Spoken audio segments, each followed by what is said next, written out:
Tere järjekordset pühapäeva.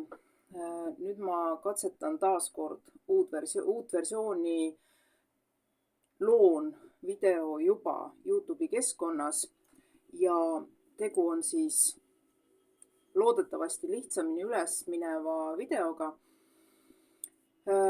Täna teen jälle eelsalvestatud video, kuna ma olen mänginud oma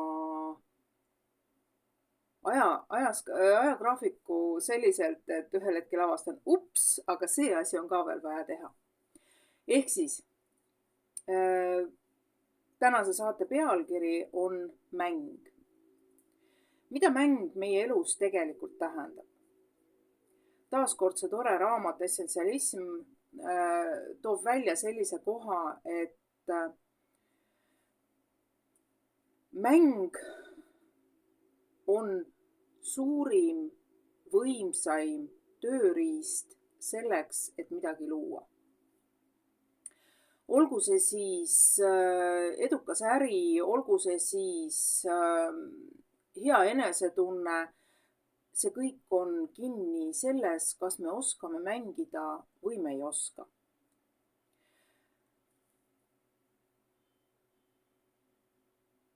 Praegu täpselt ei tule meelde, mis oli selle teadlase või filosoofi nimi, kes siis selle välja ütles, et tegelikult praegused äri ja sellised, enamus kaubanduskette, enamus töökohti püüavad ennast peita nime taha korporatsioon. Korp ehk siis üksus, mis on sõjaline termin. Selline maailmavaade sai alguse siis, kui oli tööstuse võidukäik, ehk siis kui ma väga puusse ei pane, siis oli see 1700–1800. Ja milleks see oli? See oligi tegelikult sõjatööstus, mis siis vajas pidevalt suuremamahulisemat toodangut ja sellest edasi läkski see, et sõja militaristide juhtimise all ja selliselt siis on. Ehk siis käsud, keelud, piirid, niimoodi. Ja see on nüüd üle tulnud ka tänase maailma tootmisvõrku. Samamoodi on see üle viidud koolisüsteemi ehk siis haridussüsteemi, kus ingliskeelne sõna school on siis tulnud kreekakeelsest sõnast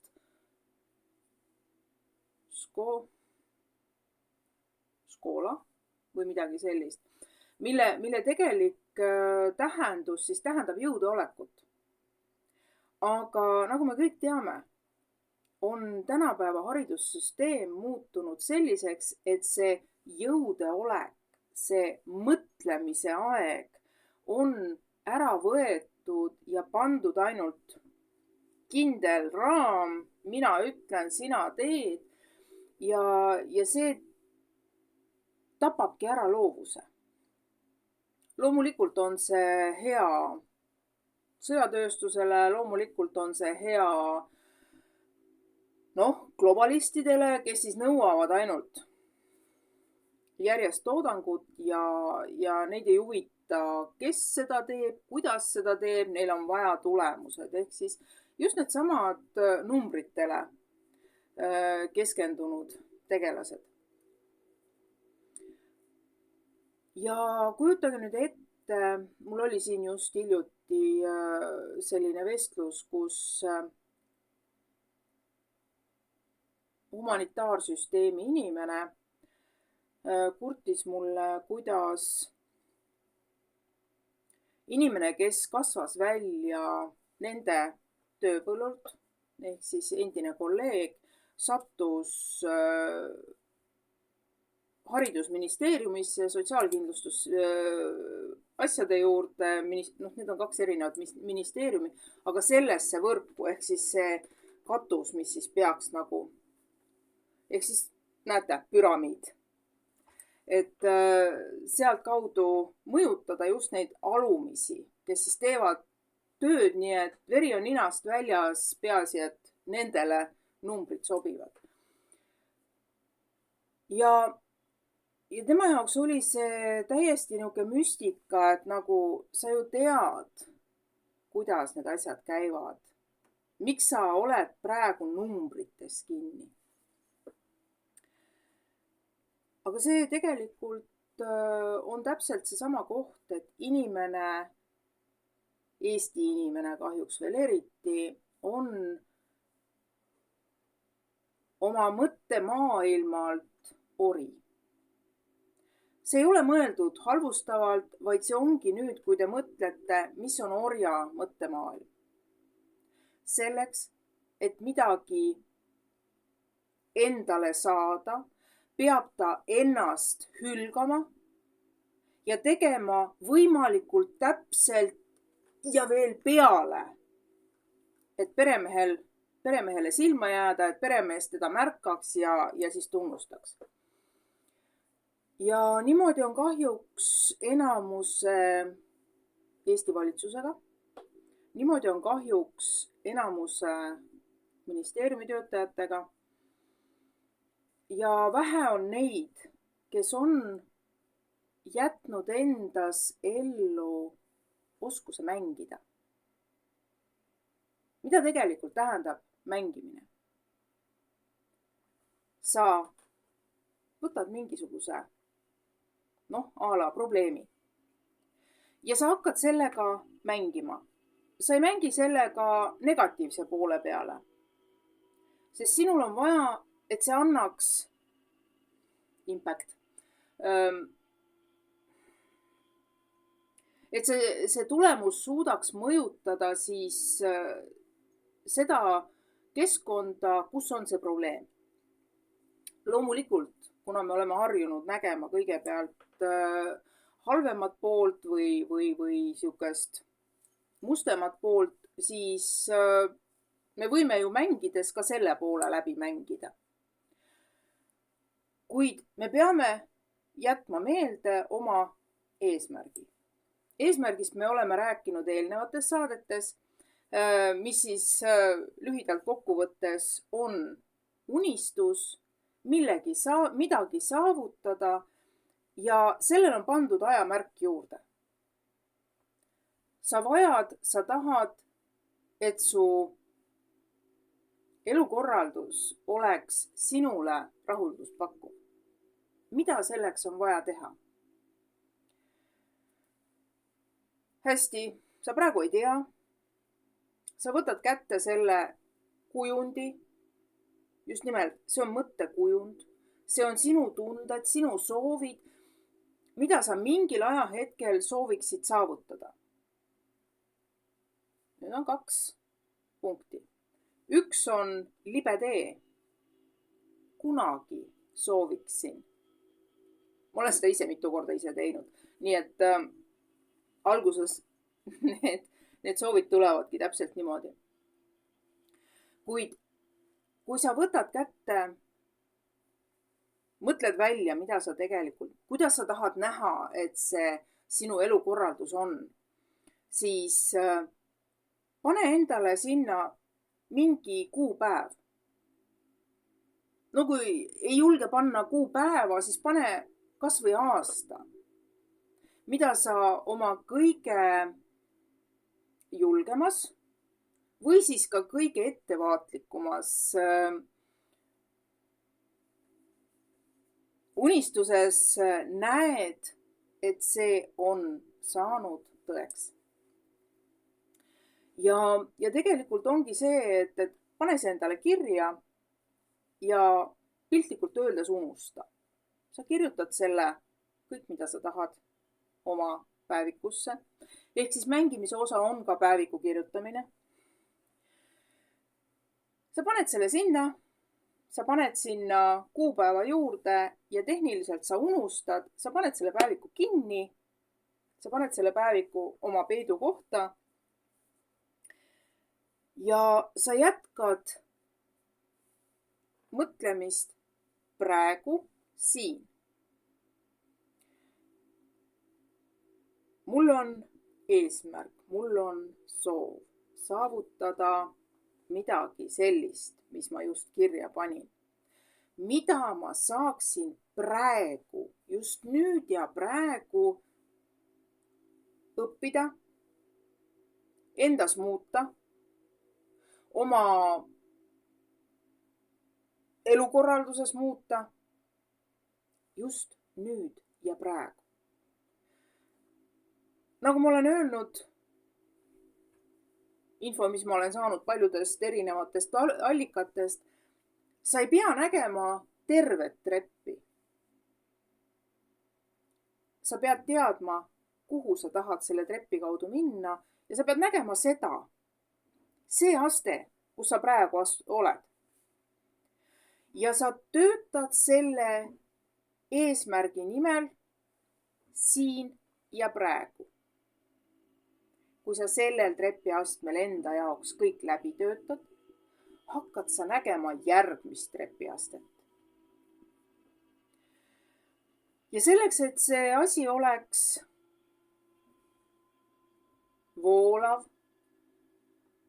mõnus,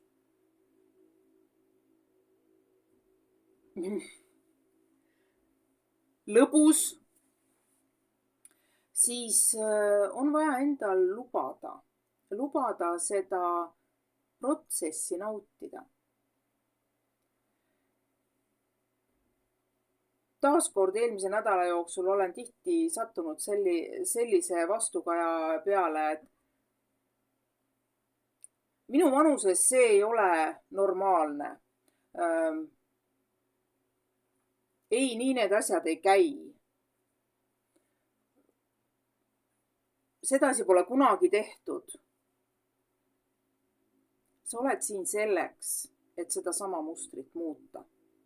Et muuta mustrit selle ülesande täitmiseks ja saavutada parim võimalik tulemus ja kergus, millega sinna minna. Et meil ei ole vaja, et me iseennast piitsutaksime, kogu aeg piits plaksub turjal, eks ole. Üks minu hiljutine selline tutvus ütles väga ilusti. Ma olen jube laisk inimene. Aga kui mul on nädalaks ette nähtud mingisugused tööd, siis ma teen nad nädala alguses kohe ära. Siis mul on ülejäänud nädal vaba.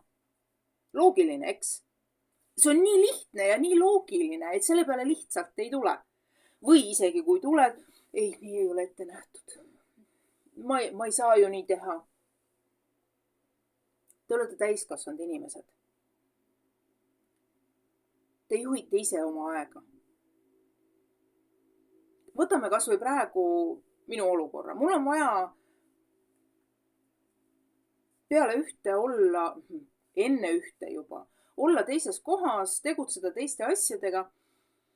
Ja ma teen selle saate veidi varem, laen ta ülesse ja mul on olemas eetris saade, mis siis ka puudutabki neid teemasid, mis siis nädala sees on olnud.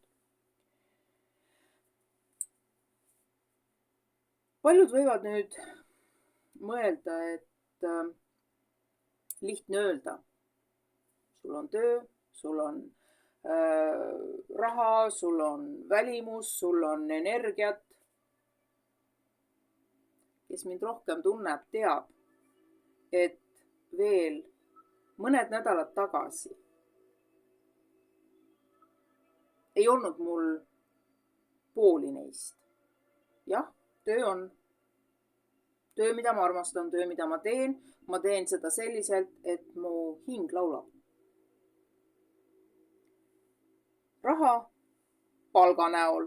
Samamoodi, eks ole, tuled ots otsaga kokku. Oled suutnud endale panna sellised, et noh, mängime välja. Aga minu välimus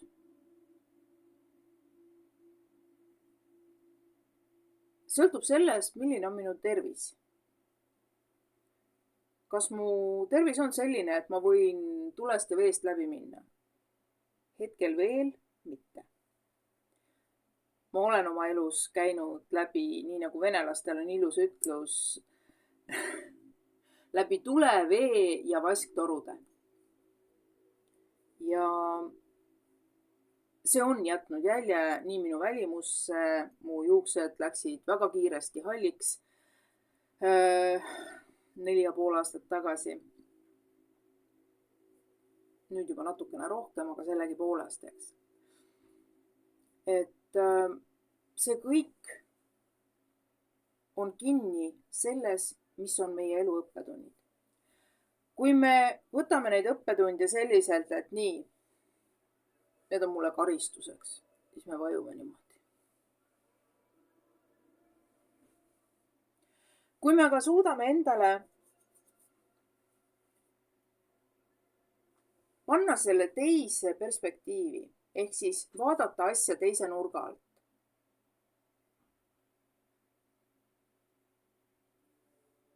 Mida me koolis õpime?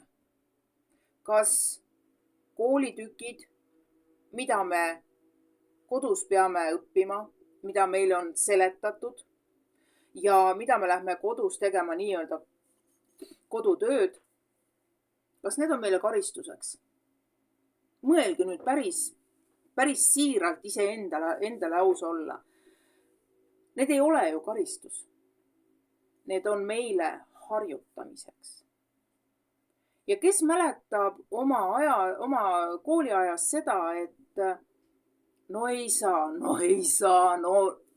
side on silmil ja mitte midagi ei näe. No ei saa aru sellest teemast ühel hetkel.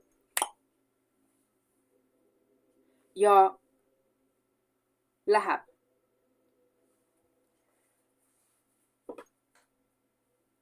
See on seesama koht, kui sa elus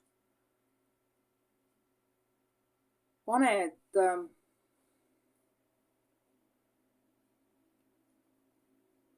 just nimelt sellele eluolukorrale, milles sa parasjagu oled. Võtadki ette selle, et see on kodutöö, mis tuleb ära teha. Sa teed selle ära, sa saad selle endale selgeks ja sinu jaoks ei jää mitte meelde see, kuidas sa pingutasid, kuidas sa pead murdsid, kuidas sa vihkasid oma õpetajat. Vaid sulle jääb meelde see, mida sa said sellest õppetükist. Sest kui sa jõuad selleni, et hästi, mul on selline õppetükk. Võtame matemaatika. Enamuse jaoks on matemaatika üle mõistuse, ka minu jaoks. Kuid selle üle mõistuse lüliti lükkas sisse lihtsalt matemaatikaõpetaja, kellel ei olnud mängimise oskust. Kelle jaoks oli ainult, täpselt nii, nagu mina ütlen, nii peab olema. Ja see võimalus, et täpselt selle sama ülesande lahendamiseks võib olla erinevaid võimalusi ja me saame ühe ja sama tulemuse kätte. See teda ei rahuldanud. Või veel hullem, ma vaatan ülesannet ja ma ütlen talle täpselt õige vastuse. Kuidas sa selle said? Ei oska seletada, järelikult spikerdasid. Palju õnne. Palju õnne inimestele, kes püüavad õpilasi sellisel moel oma võimu alla saada.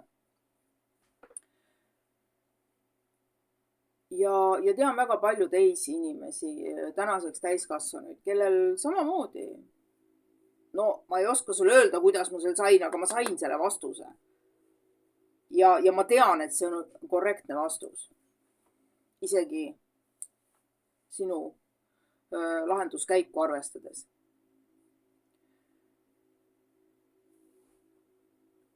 Ja siit tuleb taaskord see, et sa vaatad ülesannet, need numbrid muutuvad millekski muuks. Need ei ole kuivad kõverikud. Ja need numbrid juba ise kujuta ette, sul hakkavad numbrid paberi peal tantsima ja moodustavad selle õige vastuse. Aga see toimub sinu peas.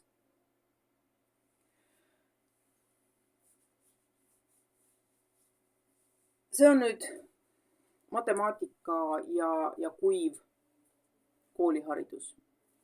Kes võtab oma elu täpselt samamoodi kuiva kooli ajupesuna, siis tal ongi raske. Sest ta tunneb, et ta ju tegelikult ei sobi mitte kuskile. Newsflash või reality check.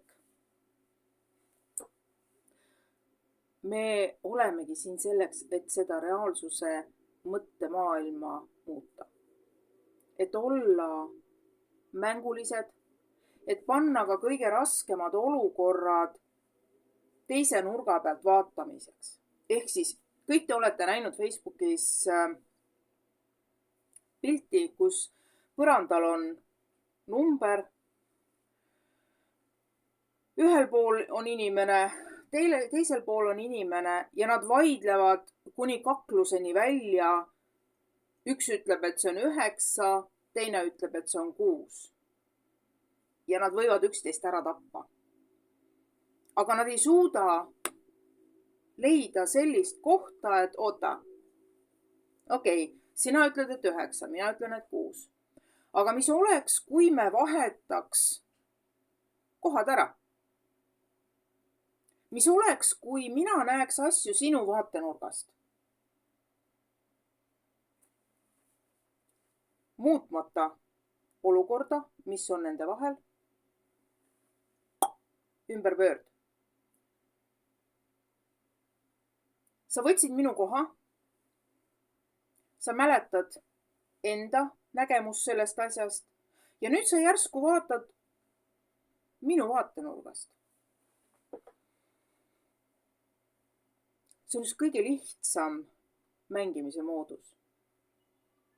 Aga selleks peab jälle ise selleni jõudma, et me ei pea kramplikult kinni hoidma teise vaatenurkadest või enda vaatenurkadest, nendest ühiskondlikest, nendest perekonnamustritest, nendest tavadest. Meil on oluline mõista. Kui ma lähen, vaatan sinu vaatenurgast asju, ma saan aru. Ma saan aru, mida sa tegelikult tunned, mida sa selle olukorraga mulle tahad öelda. Ma saan aru, aga ma tahan, et sa tuleksid ise välja sellest vaatenurgast, mis teeb sinu jaoks selle olukorra nii jubedaks, et sa ei suuda sellest mööda vaadata. Vahetame kohad. Vaata seda kas või kui mitte päris minu koha pealt, siis vaata seda näiteks 2 vahelt. Loomulikult sa siis ei näe ei 6, ei 9. Aga sa hakkad juba nägema, et see enam ei ole see, mida mina nägin oma vaatenurgast.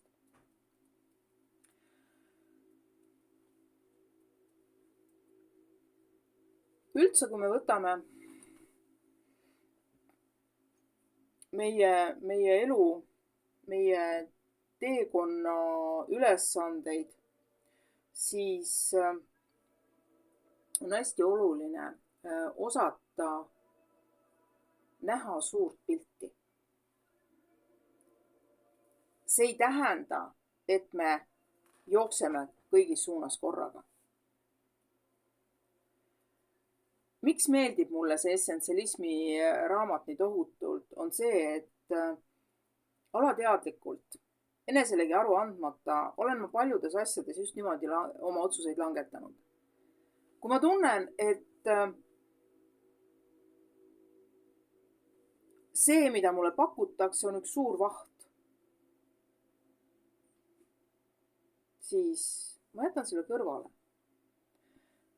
Ja ma püüan sellest üldisest suurest pildist just selle, mis on see koht, kus kohast lükata konks taha ja tõmmata asi liikuma. Kas see mul alati õnnestub? Kui õnnestuks, siis ma ei oleks praegu selline hall. Kui õnnestuks, siis ma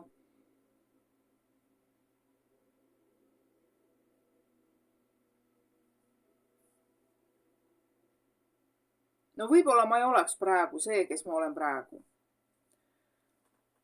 Ma kaldun arvama, et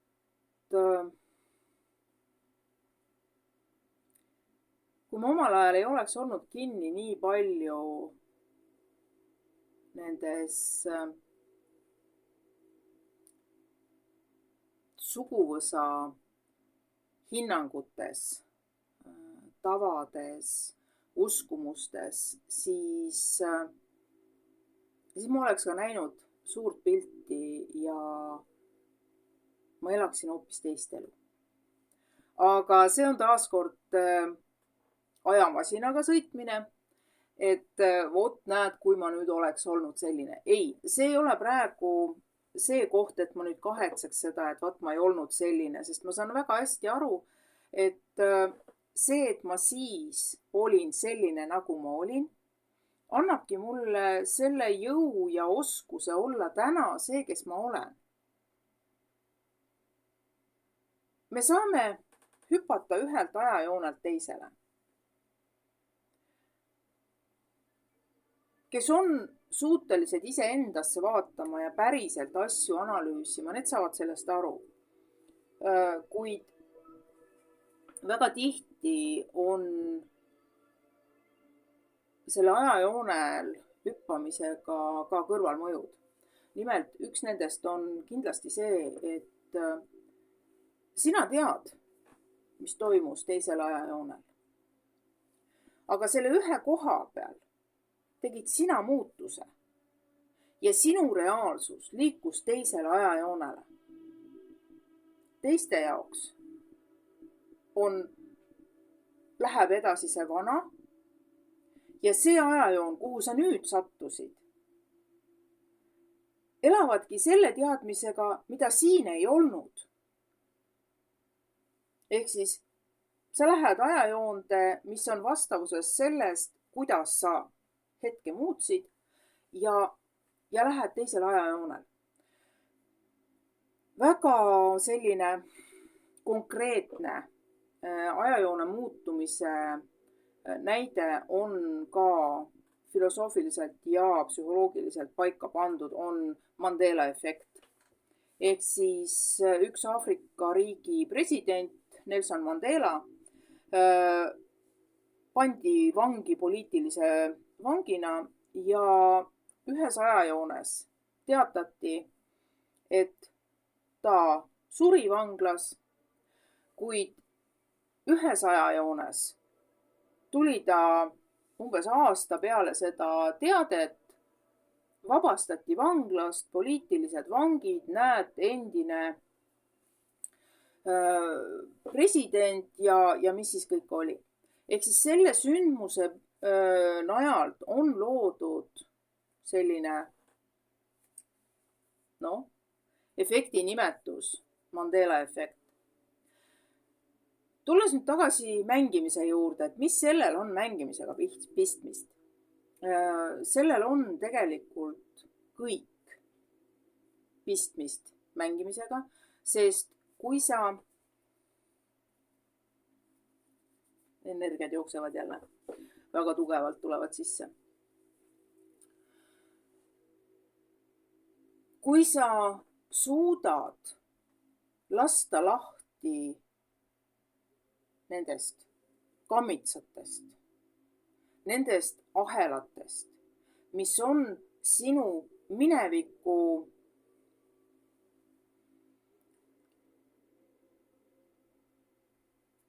kogemused.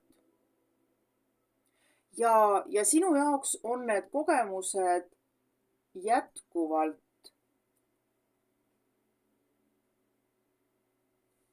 laenguga.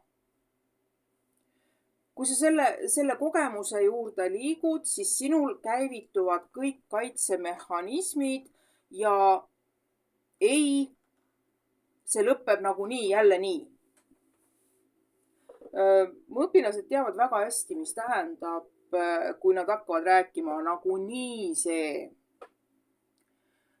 et mis häält ma siis tegema hakkan. Nagunii on just täpselt kogu see pidurite süsteem. Ma ei ole väärt, ma ei suuda, mul pole õigust, ma ei tohi, mitte kunagi pole seda teisiti tehtud. Kõik see on sõnapaaris nagunii midagi ei toimi. Ja kui te tegelikult soovite oma elu elada mängides, lubage endal näha erinevaid vaatenurki. Mis iganes probleem sul ees on. Tunned, et selle töökohaga on aamen. No lihtsalt on aamen. No lähed tööle öökima ja. See tähendab seda. Pane endale nüüd laua peale see töökoht. Okei, tee siis SWOT-analüüs või pane lihtsalt plussid, miinused. Igal ühel omad tööriistad.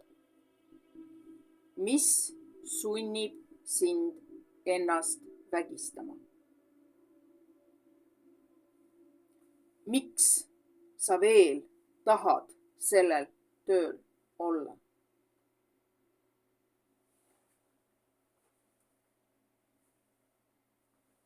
Nüüd tuleb järgmine samm. Mida sa tegelikult tahad? Siin on see mänguline efekt, et mida ma tegelikult tahan tunda, kuidas ma tegelikult tahan elada, millist ma tahan, et minu elu välja näeks, elukorraldus. Kus ma elan, millises linnas, millises riigis, maal, linnas, riigis, mis iganes. Mida ma tahan, mida ma vajan, mida ma tegelikult vajan selleks, et lüüa oma tiivad laiali ja lennata. Näete ise mul siin selja taga. Draakon, kuldne draakon. Väga tähtis sümbol minu minevikust, minu olevikust, minu tulevikust, kuid see tähendabki seda, et see keha, millega me kõnnime siin selles füüsilises maailmas, see on auto. Ma olen korduvalt rääkinud. Kui hästi me oma autot tehnohoolde viime, kui hästi me kontrollime erinevaid sõlmi, see kõik oleneb sellest, kuidas me oma autot kasutame. Kui me aga jookseme, võtame siis selliselt. Ma olen ühe korra sõitnud kraavi ja ma ei istu enam iialgi autorooli. Jaa. On inimesi, kes on seda iialgi nii-öelda pidanud ja tõesti ei olegi seni autorooli istunud. Olen olnud ka vahepeal hobuste peal, ehk siis mul oli siin majad ja hobused, kellega ma toimetasin ja lapsed hakkasid siis Haljala koolist tallis käima. ja ma ei tea, kus kohast või kes see seda mulle ütles, et hobuste juures, ratsutamise juures on üks oluline õppetund. Kui sa kukud sadulast alla, siis roni sinna kohe tagasi. Miks? Ma sain ju haiget. Tegelikult, kui sa kukud alla ja sa ronid uuesti sadulasse, sa võidad oma enda hirmu, ühe hirmudest. Jah, mul on valus. Ma ei anna sellele alla. Ma ronin uuesti sadulasse ja ma olen lihtsalt rohkem kohal. Ma hoian ennast tugevamini sadulas kinni ehk siis hobuse küljes kinni. See ei tähenda seda, et sa peaksid nüüd hobuse suus istuma. Kes on ratsutamisega tegelenud, teab, mis tähendab istuda hobuse suus. Hobusel on, eks ole, suulised, millega siis on ratsmed ühendatud ja kui sa väga tugevalt hoiad hobust tagasi just nimelt suulistega, sa teed hobusele haiget ja tegelikult sa ajad hobuse stressi ja hobune käitub hoopis ettearvamatult. Sinu asi on õppida istuda hobuse seljas, vajadusel kraadi võrra liigutada. Meile õpetati veel nii-öelda kehaga hobuse juhtimist. Ja naudi sõitu. Taas mängi. Ära jookse mingitesse jaburatesse mõttestruktuuridesse, et vaat nii. Naudi. Lase oma mõtted voolama, lase oma keha olukorraga koos sõitma.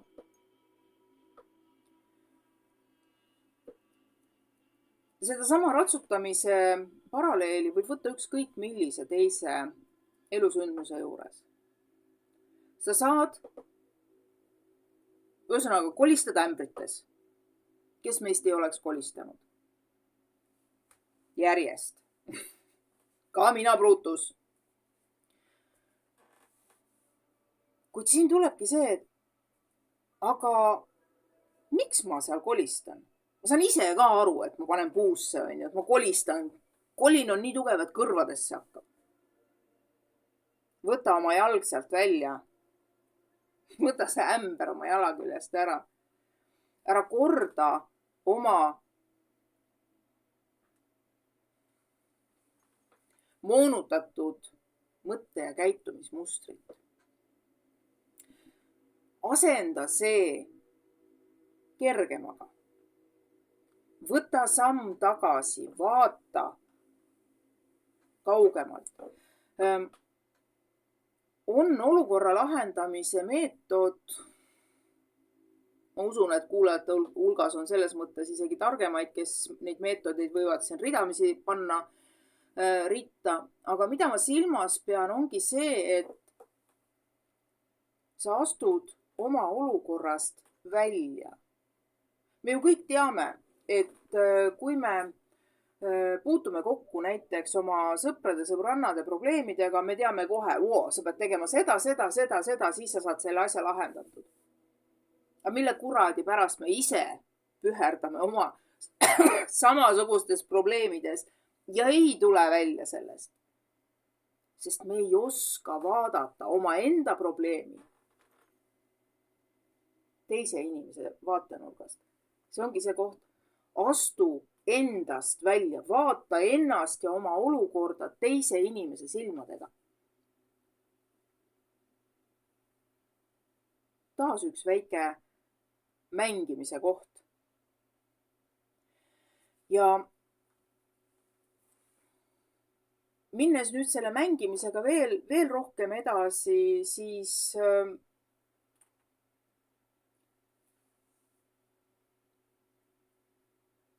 inimesele, kes absoluutselt ei suuda vastu võtta ideed, et täiskasvanud inimene mängib. Aga millegipärast kannab ta maski. Ta on rollis. ta on võtnud mingisuguse rolli, hoiab sellest 10 küünega kinni ja ei ela ise, ei lase teistel elada.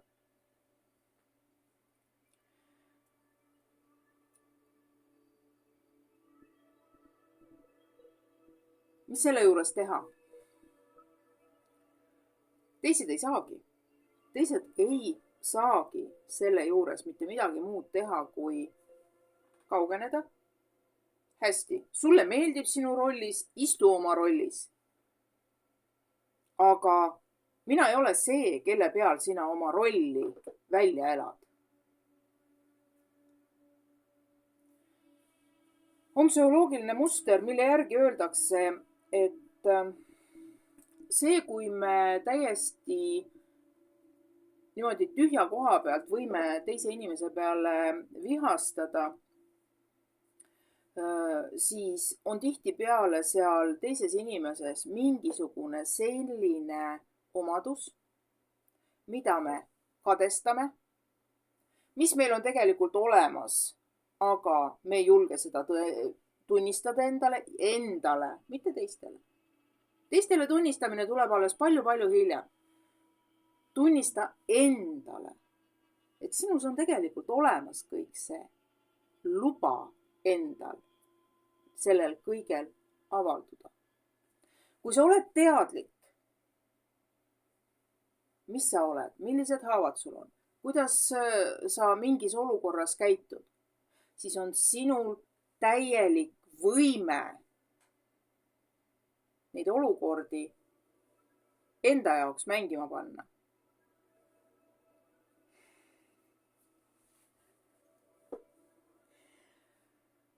Tegelikult töötab ka narsissistide peal. Päriselt. Sest kui sa tead narsissisti olemust, siis sa ei püüa enam teda inimeseks muuta. Esimene kohustus, mida meile on antud universumi poolt, ehk siis ma räägin siin praegu vabadusõpetuse 12 suhtumisest ja kohustustest, siis esimene kohustus on meil iseenda ees. Mida mina tunnen? Mida mina vajan? Mis on see, kuidas mina saan iseendaga toime? Ruumi hoidmine, ruumi kaitsmine. Ma ei lähe praegu isegi jumaliku maskuliinsuse ja feminiinsuse piirimaile, aga igal inimesel on oma energeetiline ruum. Absoluutselt igal inimesel. See tähendab seda, kui sinu elus, sinu tööelus, sinu eraelus, sinu tutvusringkonnas on inimene, kes armastab sind kuidagi käivitada, imeb sinult teatud energiaid, teatud tundeid, siis on sinu ülesanne, sinu kohustus see inimene välja lüüa.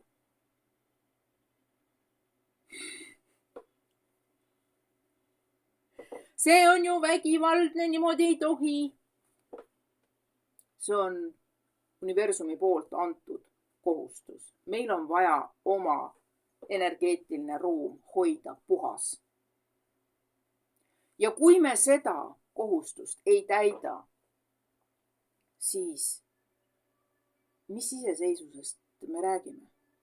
Mis endaga läbisaamisest me räägime? Sest me lubame teised enda ruumi ja meil jääb ainult selline väike koht, kus kohas me oleme.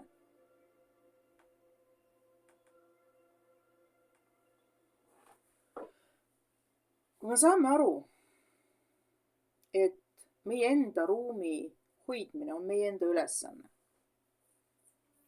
siis me saame aru ka sellest, et me ei pea inimesi oma elust välja viskama, vaid kehtestama oma energeetilised piirid. Keda ma luban enda ruumi, see ka käitub vastavalt sellele, et ta ongi külas. Ta on sinu kodus ja peab ennast üleval, nii nagu sinu reeglid ette näevad. Kui sa aga seda endale ei tee, siis kujuta nüüd ette, inimene tuleb sinu koju, sul on seal kõik särav, sile, puhas. Ta tuleb, ta sumpab eelnevalt niisuguses parajas sõnnik ja pori ja läga ja soo sellises mülkas. Ja tuleb ja trambib kõik sinu puhtad pinnad, kaasa arvatud magamistoa voodi oma sitaste saabastega täis.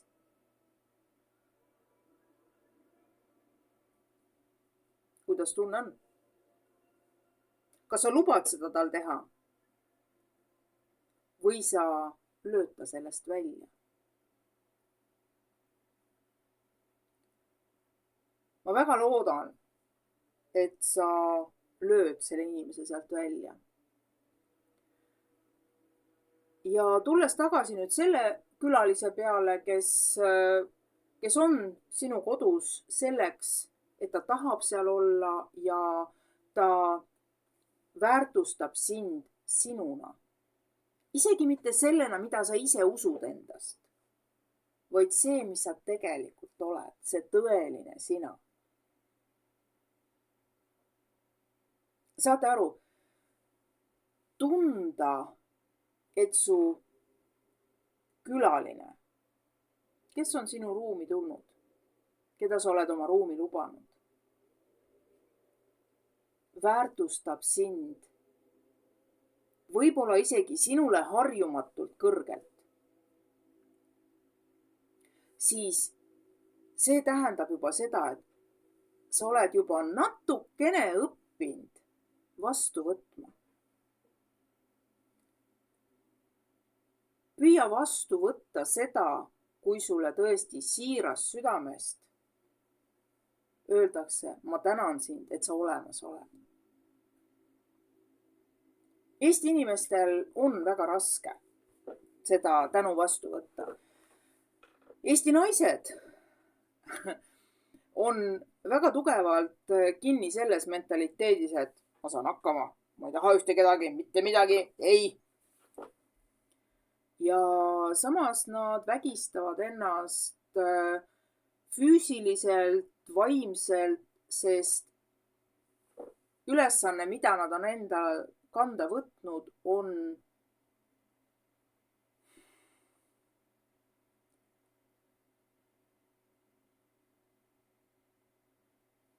pigem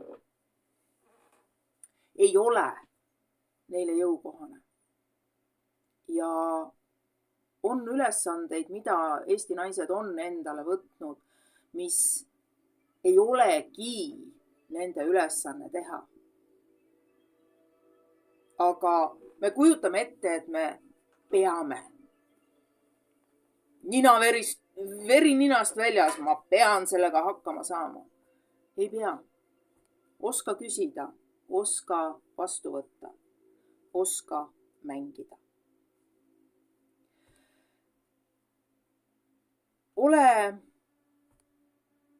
Ole jälle 4-aastane, 5-aastane, 6-aastane, kes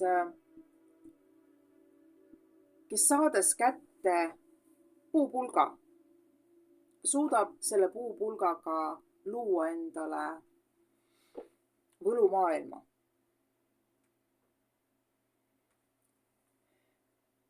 Kes suudab selle võlumaailma tuua enda reaalsusesse, kes näeb ära täiskasvanute tegelikud olemid. Sest nagu ma olen mitu korda öelnud, see keha, milles me siin kõnnime, on kõiges biokeemiline auto, kus meie kõrgem mina, energeetiline olem võtab vastu kogemusi ja õpib nendega toime tulema.